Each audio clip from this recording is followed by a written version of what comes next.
Muito bem, Carol Fortano, vamos aí estudar mais um pouquinho aí sobre as partes do Excel, falando aí a respeito das suas funções, dando continuidade aí às funções, onde nós devemos observar aí uma função matemática muito pertinente aí nas provas, que é a função que calcula a mediana.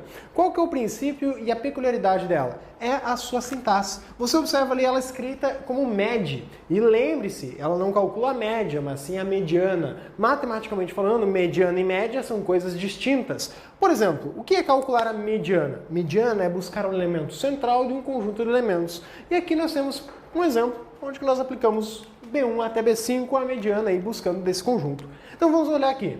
De B1 até B5, ao olhar rapidamente esse conjunto, você primeiro tem que tomar cuidado para não confundir com o valor aqui, que esse aqui não faz parte do conjunto aqui especificado. E segundo, você tem aqui uma estrutura na qual foi colocado um conjunto e você olha, mediana disso aqui é 3. Mas cuidado, ao observar esses valores, atente-se ao seguinte, aqui eu tenho o número 3 que está na posição que parece ser do meio. Cuidado, não siga a sequência onde eles são exibidos, mas siga a sequência ordenada. Ou seja, para calcular a mediana deste conjunto, necessariamente vamos ter que ordenar o conjunto de dados. Qual é a ordem? Tanto faz. Por que tanto faz? Porque a ordem aqui não interfere aí no resultado. Então, se colocarmos lá 3, 3, mais um 3, aí temos lá 7 e o número 7. Então, esse é o conjunto de dados que nós temos aí. Muito cuidado aí nessa situação. Por quê? Porque aqui eu tenho a ordem dos valores onde eu quero o do meio. O do meio é simples. Então, terceiro valor, aí o elemento central no conjunto onde eu tenho 5 valores. Então, muita atenção aí na situação da ordem. Então, não quer dizer que seja o mesmo valor. Então, aqui é uma coisa, o conjunto, e aqui é você considerar ele em ordem na qual ele é apresentado. Por que isso é importante? Justamente para que você não erre em situações onde ele mude a sutil diferença. Então aqui ficou fácil, porque para calcular o elemento central de um conjunto de elementos, onde eu tenho um total de elementos ímpar, é fácil identificar quem está no meio. Mas neste segundo exemplo, eu quero a mediana que vai de A1 até A5. Bom, de A1 até A5, quem são os valores em ordem? Em ordem nós temos lá 3, 3, 7, 7.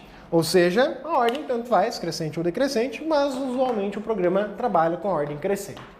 Para calcular a mediana de um conjunto de elementos de total par, nós devemos calcular a média dos dois elementos centrais. Logo, vou calcular aqui 3 mais 7 e vou dividir esse total por 2. O que dá aí, como resposta, o total 5. Então você tem aqui a situação onde eu peguei e calculei a mediana deste conjunto de elementos aí aplicado. Uma outra função aí bastante peculiar na hora da prova e que facilita aí a confusão com a função que calcula a mediana é a função mod. Perceba que a função mod é uma função que calcula aí o resto da divisão inteira. O que é o resto da divisão inteira? É simplesmente pegar o resto de uma divisão sem que eu faça aí o uso de vírgulas. Então, eu vou pegar um conjunto de valores e dividir. Por exemplo, pegando aqui mod de A1 e A2. Este ponto e vírgula é obrigatório, ele faz parte da sintaxe da função, então ele tem que estar aqui. E só tem um ponto e vírgula que separa dois dados. O que nós podemos entender aí por essa expressão? Na verdade, isso aqui poderíamos escrever assim, igual mod, e vamos pegar os valores presentes. Em A1 nós temos lá o número 7, e aí temos o número em A2, que é o número 3. Então, simplesmente escrevemos aí esta estrutura. E que devemos calcular de que maneira matematicamente? Matematicamente falando, nós temos aqui a estrutura onde nós vamos apresentar 7 que divide 3. No qual eu vou ter lá, bom, 2 vezes 3 dá 6. E aí eu tenho que simplesmente subtrair aí 7 menos 6 e eu tenho como resposta 1. Esse 1 é o resultado, é o resto da divisão, o valor que será apresentado aí pelo resultado da função. Essa é a ideia básica da função que calcula o mod. Onde ela é usada? Ela é comumente usada em situações onde nós temos que fazer conversões numéricas. Por exemplo, pegar ali 200 minutos, quantas horas exatas isso vai dar? Quantas horas e quantos minutos? Então, você pegar 200 dividido por 60, vai te dar um total de horas exatas e quantos minutos sobram para fechar uma hora exata aí, ou seja, quantas horas você vai ter, tantas horas e tantos minutos. A ideia da função mod. Outras funções aí de grande pertinência que nós devemos estudar, função potência, outra função aí de grande pertinência na hora da prova. Por quê? Também tem ponto e vírgula, dois campos distintos, e ela vai estar representando então dois valores. A função potência, ela resume basicamente o mesmo que você estivesse usando aqui o operador de potenciação. Então, como se você estivesse fazendo essa expressão aqui, colocar aqui o mesmo valor e aqui o mesmo valor que vem ali à direita. Ou seja, se eu colocar aqui, por exemplo, a potência de 2 elevado à décima, por exemplo, é isso que você está lendo. É como se você tivesse escrito 2, chapeuzinho, 10. Essa é a mesma representação. Você sempre está fazendo 2 elevado à décima, o que vai resultar aí em um total de 1024. Então você tem aí esta representação aplicada para o programa em duas formas diferentes. O operador de potenciação, bem como a função potência. Cuidado aí a ser observado. Função potência, assim como várias funções aí, ela é uma função que tem acento. Acento é obrigatório. O acento apenas o agudo é o acento que é facultativo no Excel. Então, por exemplo, função média, função máximo, você até pode escrever com esse acento ou sem ele. Mas o acento circunflexo é obrigatório. Se você não colocá-lo, vai dar erro na hora da função. Ele vai dizer que não entendeu que função era aquela. Então, muito cuidado na aplicação e no uso da referida função aí, portanto. Questão sobre maiúscula e minúscula. Também, o programa ele vai entender, se você escrever a função em maiúsculo ou minúsculo, ele vai entender nos dois jeitos, as duas formas, e vai apresentar um resultado para você sem muito estresse aí. Agora, a função máximo é uma função onde a ordem dos fatores, ela não interessa. Porque você tem aqui um conjunto de dados, basicamente.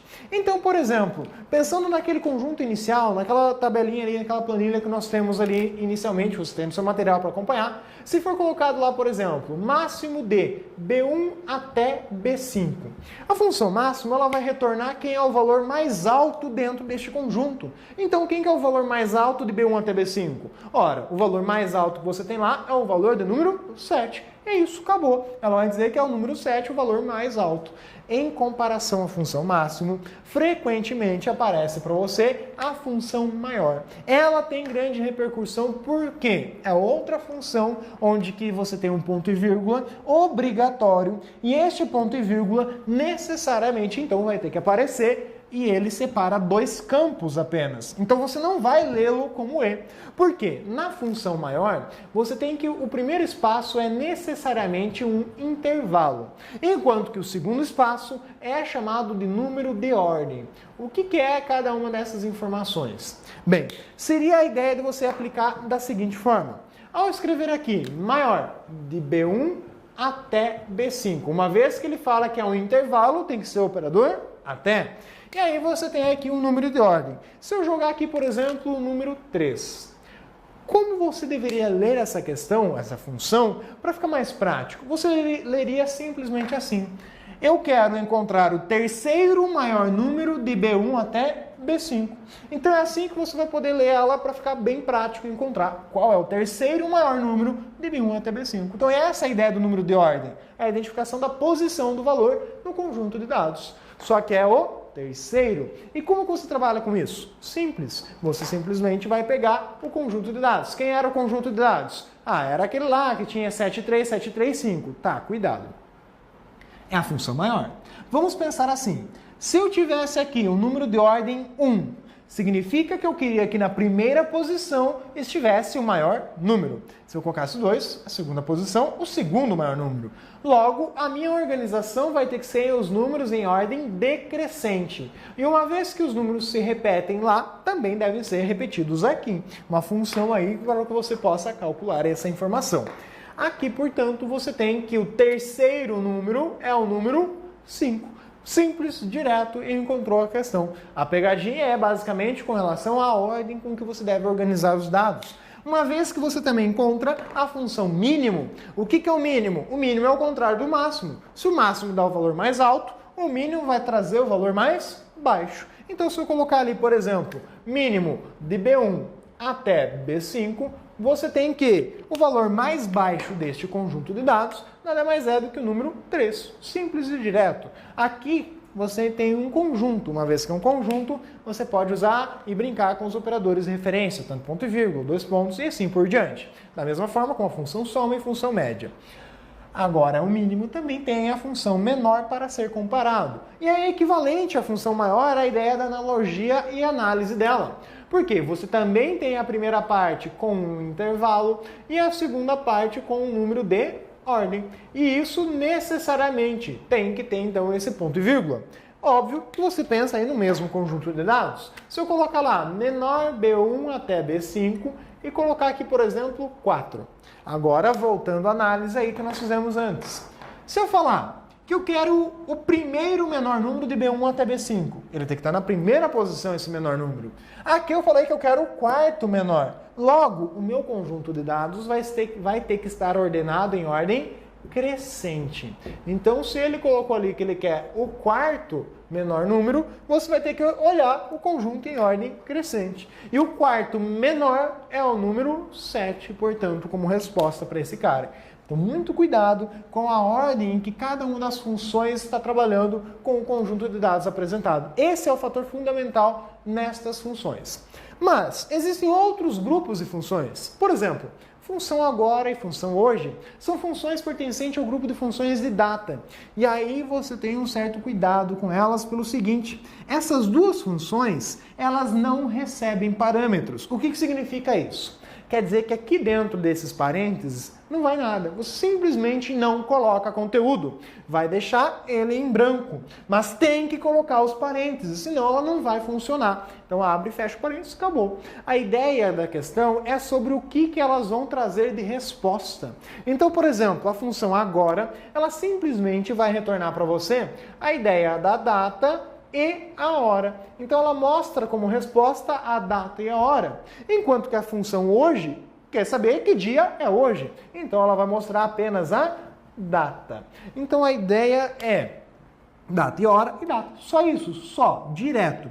Como que aparecem essas situações? Com operações. Por exemplo, eu quero saber quantos anos de vida tem uma pessoa. Então ele vai te dar algo do tipo. Eu quero saber a data de nascimento, quero saber a data referente aí à função hoje. Uma situação onde que isso aparece, por exemplo, vamos calcular a idade de uma pessoa. Imagine que você tem aqui na célula A, na coluna A ali, você tenha representado a data de nascimento. Então aqui você sabe que é uma data de nascimento da pessoa. Por exemplo, joga lá 23/01/88. Então você colocou uma data de nascimento. Tranquilo, isso o programa entende como tal, ele sabe que isso é uma data e ele vai entender a sua representação. E aí você quer saber quantos anos tem essa pessoa. Simples. O que você vai fazer? Dentro de uma outra célula, aí no caso, pode ser na de baixo mesmo, você vai escrever igual hoje, porque daí ele vai pegar exatamente a data atual, menos a célula aí, imaginando que seja a célula A1, A1. Isso vai retornar uma resposta. Aí que está o X da questão. São dois conceitos. Primeiro, a ideia de você aplicar a função hoje e ela te traz uma data e que você pode fazer a subtração de uma data menos outra. Normalmente, usando o endereço da célula, porque colocar direto a data especificada ali fica meio complicado do programa entender. Ele vai achar como divisão e tudo mais, tem uma sintaxe própria dele. Mas essa é a situação mais habitual. Colocar aí a operação usando o endereço de uma célula, cujo conteúdo seja uma data ou uma hora, também é válido, considerando aí a função para trabalhar com horas aí no caso. Então aqui, qual que é o problema? Isso aqui não é o suficiente para saber quantos anos de vida o cara tem, porque essa diferença entre uma data e outra, ela é expressa pelo programa, independente de ter usado função hoje ou não, usado só uma data menos outra. A diferença que ele te dá é a diferença em dias. A resposta é dada em dias. Logo, você teria que transformar esses dias por anos. Então, basta exatamente pegar e dividir isso aqui por 365. Aí você teria um valor mais aproximado, claro, aí considerando os bissextos no meio, mas você teria um valor mais próximo de quantos anos de vida teria essa pessoa. Então essa é a ideia que pode ser colocada para você na prova, envolvendo funções, além de dizer simplesmente qual é o retorno que ela te dá. Então o princípio básico de uso destas duas funções. Além dessas funções que nós vimos até agora, aparecem outros tipos de funções. Por exemplo, função continuum e função contice. Qual que é a referência delas? Primeiro, esse ponto tem que aparecer. Tem pontinho ali, ele tem que estar expresso sim. E o acento aqui também, no caso, pensando no caso do Excel, facultativo, portanto. A ideia da função continuum e função contice é similar. contagem. Mas aqui eu estou contando quantidade de números. A conte C, eu tenho aqui vinculado uma condicional C. Como que você vai entender cada uma delas? Simples. A função continum, ela recebe um conjunto de dados. Então lembra daquela nossa tabelinha que nós vimos anteriormente, com a nossa planilha? Se eu colocar ali, continum de A1 até A5.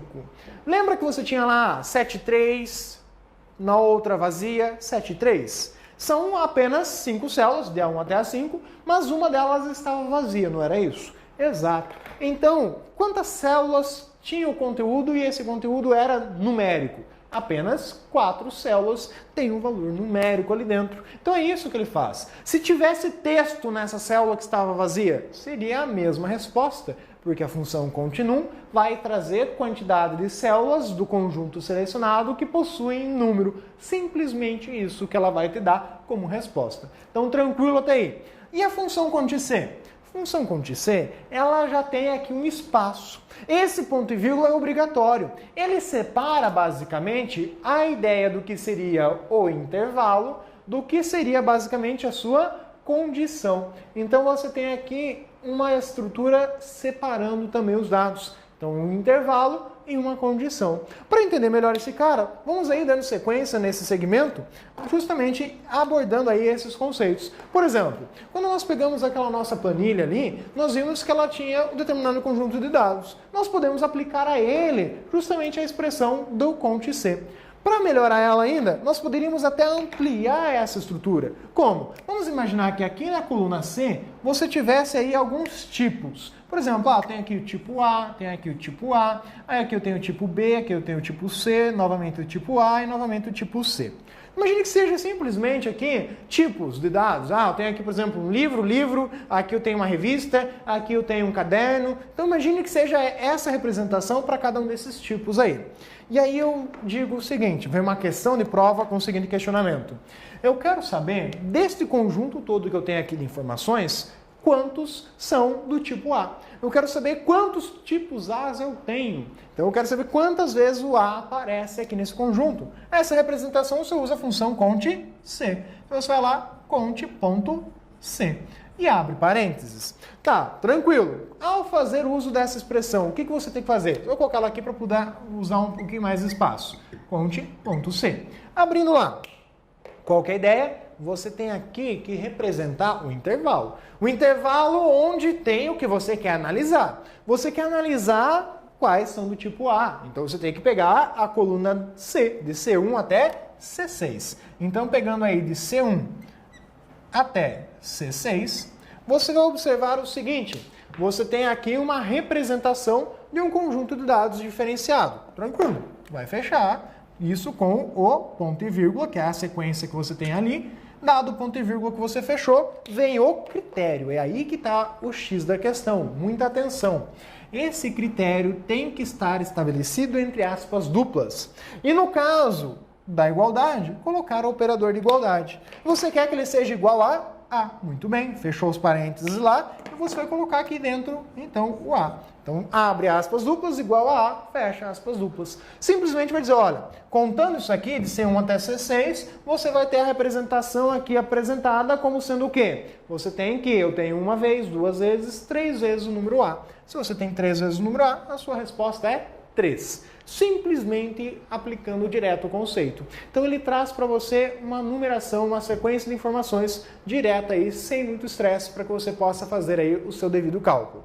Então nessa situação, o que você ainda observa? A questão da variação da igualdade.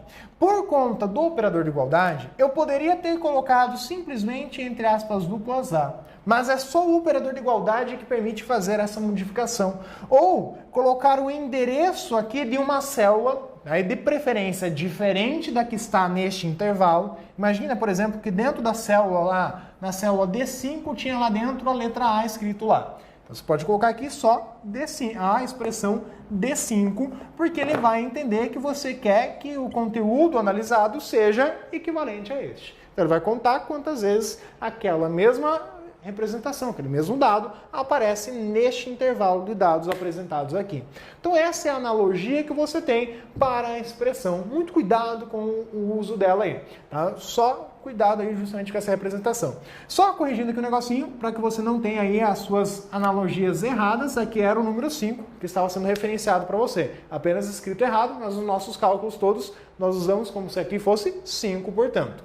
Então aqui você tem a analogia da função cont_c.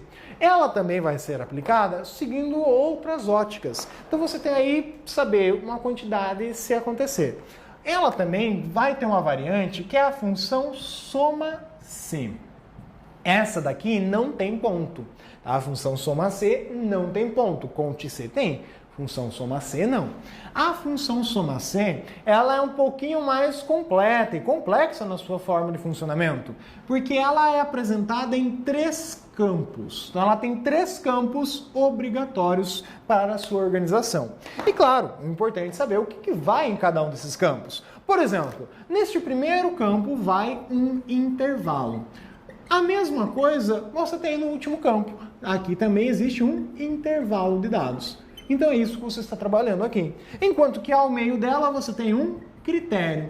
Este critério obedece justamente à mesma forma de representação que a função cont_c. É a mesma maneira que você vai estar trabalhando com esse cara para que você possa fazer a devida observação e uso da função soma-c aí, portanto.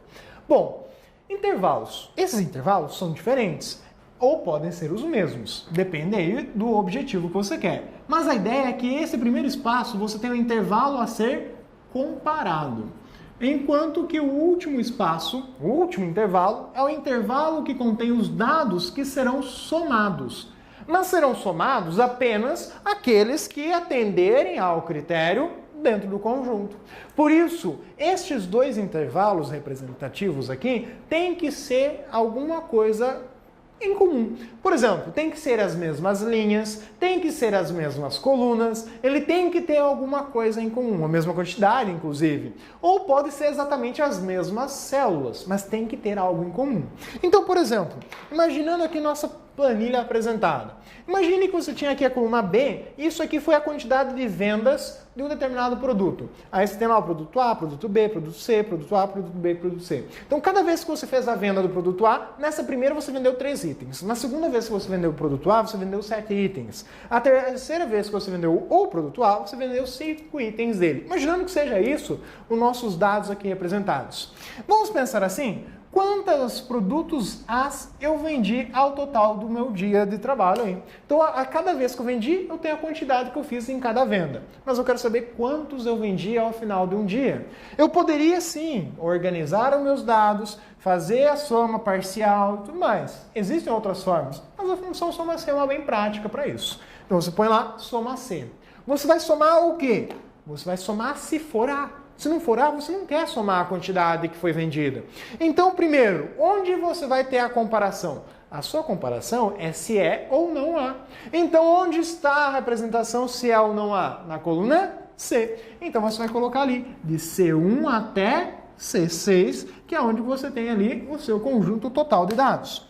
Isso é o intervalo que tem os dados que vão ser comparados. Fechou isso aí? Vem o critério. O critério é estabelecido pelo quê? É aquele conjunto que é igual a A. Uma vez que é igual a A, você usa lá a expressão mais típica da prova, que é essa daqui. Colocar entre as aspas duplas o igual a A. E aí, simplesmente, você vai fazer o quê? Ponto e vírgula, e vem o último intervalo. O último intervalo representa as células ou os conjuntos de dados que serão somados. Voltando à nossa ideia, você está trabalhando com isso aqui. Então, aquele último intervalo, ou vai ter que ser da linha 1 até a linha 6, ou teria que ser a coluna C. Nesse caso, já parte do pressuposto que ele vai ser uma outra coluna, mas que vai ser na linha 1 a linha 6. Às vezes você pode estar variando a coluna e a linha é a mesma, lá também vai ter que estar variando entre as mesmas colunas. A linha pode ser outra. Então, aí que você tem a representação, e aqui vamos analisar então. Eu disse que é a coluna B que tem os valores respectivos de venda de cada produto a cada venda. Logo, você vai ter que olhar o que para somar? A coluna B. Então, você vai colocar ali de B1 até B6. Então, trouxe lá de B1 até B6 essa expressão. Muito bem, e fechou aí, tranquilo, a representação. Essa é a função. Como ela funciona, você também precisa saber, uma vez que eles podem te trazer a questão aí, a expressão, e simplesmente pedir qual é o resultado disso aí. Uma vez que ele trouxe essa expressão, você vai analisar da seguinte forma. Você vai primeiro olhar o que é A. Pode marcar ele lá. Esse aqui é o A, esse aqui é o A, esse aqui é o A. Então quer dizer que eu vou somar apenas quem está ao lado dele. De uma forma geral, a função trabalha passo a passo. Ela vai lá e vai olhar C1. C1 é igual a A? Sim, C1 é igual a A. Logo, eu vou olhar quem está na mesma representação naquela coluna B. Na mesma representação tem a célula B1. Logo, B1 tem o que dentro dela? B1 tem o número 3, então eu tenho aqui o 3 acrescentado ao meu montante, que inicialmente era 0. Na segunda realização, ele vai interagir de novo, só uma vez você colocou ela está fazendo várias interações. Ela vai olhar a próxima célula deste intervalo que está sendo comparado, C2. C2 é igual a A? C2 é igual a A. Então ela vai pegar o equivalente, que seria naquele grupo, que é o B2, que também é um número, aí no caso, o número 7. E aí você observou essas correlações. Aí na terceira interação, ela vai olhar a célula C3. C3 é diferente de A. Uma vez que é diferente de A, ele nem olha o que está lá. Aí ele vai de novo para a próxima. Na próxima ele tem C4. C4 também é diferente de A, é C. Então ele nem vai olhar o que está lá. Aí ele vai para C5, que por sua vez é sim igual a A. Então o C5 também tem uma representação, também tem um número equivalente, aí o caso, o valor A. Ele vai lá na correlação, que é a linha, a célula B5. B5 você tem o valor 5 dentro dela. Uma vez que tem o número 5, você simplesmente chegou ao final? Não, ele vai olhar C6, chegou a C6, vai observar que é diferente de A. Fechou o conjunto que estava sendo analisado? Fechou. E aí, o que eu tenho que fazer? Simplesmente eu vou observar quantos foram os valores que eu destaquei aqui. Eu quero saber basicamente o montante dessa conta. Então, 7, 3, 10 com mais 5, 15. Essa é a resposta apresentada pela função soma C para este conjunto. Então, uma única função fez aí a análise de todo este conjunto diante de um critério e apresentou uma determinada soma. É isso que ela fez. Em comparação a ela, você tem uma outra função. E a nossa última função aí, a função C. A função C é extremamente importante e ela aparece muito frequentemente em provas. Até por isso nós estamos aí passando um pouquinho do nosso horário padrão. Por quê? Porque o câmera está querendo me matar aqui já, eu sei. Mas aí você vai observar que a função C também tem aí 3 partes principais. Essas 3 partes principais tem cada uma a sua devida analogia. Por exemplo, a primeira parte da função C, você tem aqui uma condição. Esta condição também pode ser entendida como teste lógico, ou também pode ser entendida basicamente como uma expressão do tipo verdadeiro ou falso. O que está aqui tem que ser do tipo verdadeiro ou falso. Então lembra dos operadores de comparação, que é o caso da condição. Eu vou ter dizendo aqui que tem que ter uma expressão que resulte em verdadeiro ou falso. Dado essa resposta, é que vai ser decidido o que vai ser feito aqui nas seguintes etapas. Por exemplo, vamos imaginar que o que esteja sendo colocado aqui nessa primeira parte seja 7 maior do que 5. 7 é maior do que 5? Sim, isso aqui é verdadeiro. Ótimo, uma vez que essa expressão é verdadeira, você vai observar exatamente o que está escrito neste campo do meio. Porque é este campo que descreve a ação caso a condição seja verdadeira. Então vocês têm aí a simples analogia da estrutura que o programa oferece dentro de uma função. Então, caso função verdadeira, você vai olhar única e exclusivamente para o que está aqui no meio e resolver o que está ali no meio. Só. E não vai olhar o resto, é só isso. Agora, outra situação é se você pegasse assim, outro exemplo, outra hipótese. Se eu tivesse lá 7 menor do que 5, isso aqui obviamente é falso, porque 7 é maior do que 5. Uma vez que o que estivesse naquela parte fosse falso, você vai olhar única e exclusivamente para este último campo, que é ele quem vai descrever uma ação, dado que a condição foi falsa. Então, de uma maneira simples para entender esse negócio, eles vão colocar na prova uma situação similar a esta. Há algumas situações possíveis de aparecer isso. Eles colocam lá, se A1 for maior do que 10. Por exemplo, E aí eles trazem algo do tipo, se a 1 for maior do que 10, então você tem lá a seguinte situação, você vai ter que calcular a raiz de alguma coisa tipo 50 elevado à terceira, mais aí 90 multiplicado por 35, aí vou dividir isso aqui por 3, aí vou multiplicar isso aqui por 5 elevado à quarta, e aí depois eu vou fechar e vou calcular a raiz desse negócio todo aí. Isso tudo no campo da ação, caso seja verdadeiro. E aí eles fecham esse campo e colocam sutilmente ali, com a mesma cor, mesmo padrão, ao contrário do que você está visualizando aqui, o número 1 ou o número 0. E aí que está o X da questão. Você vai olhar para essa função e vai correr dela. Não precisa fazer isso. Essa aqui era a função mais fácil da sua prova. Por quê? Você só tem que fazer uma coisa. Primeiro, olhar o que tinha dentro de A1. Aí você olha lá e estava dizendo que dentro da célula 1 tinha o número 10. Aí você olha, A1 é 10. Então se eu substituir aqui 10 maior do que 10, isso aqui é verdadeiro ou é falso? Isso aqui é falso, porque 10 é igual a 10. Ele não é maior do que ele. Então, uma vez que isso aqui é falso, você ignora toda essa tramóia que está aqui no meio, não precisa calcular, nem se estressar com aquilo ali, e vai direto para aquela última parte, cuja resposta então era 1. Só isso, só isso. A função que parecia mais complexa era mais simples. Simplesmente era uma questão da analogia do dado. Então faça sempre por partes. E principalmente atenção a cada espaço e pedaço da questão para que não pule aí o ponto e vírgula, 2 pontos, que são justamente as partes fundamentais dessa análise. Vamos aí resolver alguns exercícios para praticar isso aí? Para formatar a fonte dos valores abaixo de 500 mil com a cor vermelha e a dos valores acima de 500 mil com a cor azul, é suficiente selecionar a coluna, clicar no menu Fórmulas e digitar igual C, C2 menor que 500 mil, ponto e vírgula, vermelho, ponto e vírgula azul, fecha a função e arrastar tudo copiando a fórmula para as demais células dessa coluna. Pegadinha de prova, hein? Olha só o que eles induziram você a fazer. Eles jogaram a função. Vamos lá, o que a função representa? A função traz a resposta. Se o valor for menor do que 500 mil, ela vai ter de representar aí basicamente o texto vermelho. Ela vai escrever a palavra vermelho. Se ela vier com valor acima, no caso, ela vai escrever o valor azul. Se for acima de 500 mil. Se for abaixo, ela vai escrever vermelho. Mas e se for igual? Se for igual a 500 mil, ela vai escrever também azul, uma vez que não foi válido essa comparação. Por que você tem que tomar cuidado? Porque isso aqui escreve o texto. E uma vez que você tem o texto, entre aspas duplas, é justamente porque é texto. Se você não colocar essas aspas duplas aqui, daria erro nessa função. Então é necessário, quando for um texto, colocar aspas duplas. Da forma equivalente, se eu só colocasse o endereço de uma célula, ele iria escrever o valor que está dentro dessa célula como resposta. Ao ponto que eu coloco ele entre aspas duplas, ele vai escrever essa palavra como resposta, e não mais o que estava dentro da célula, portanto.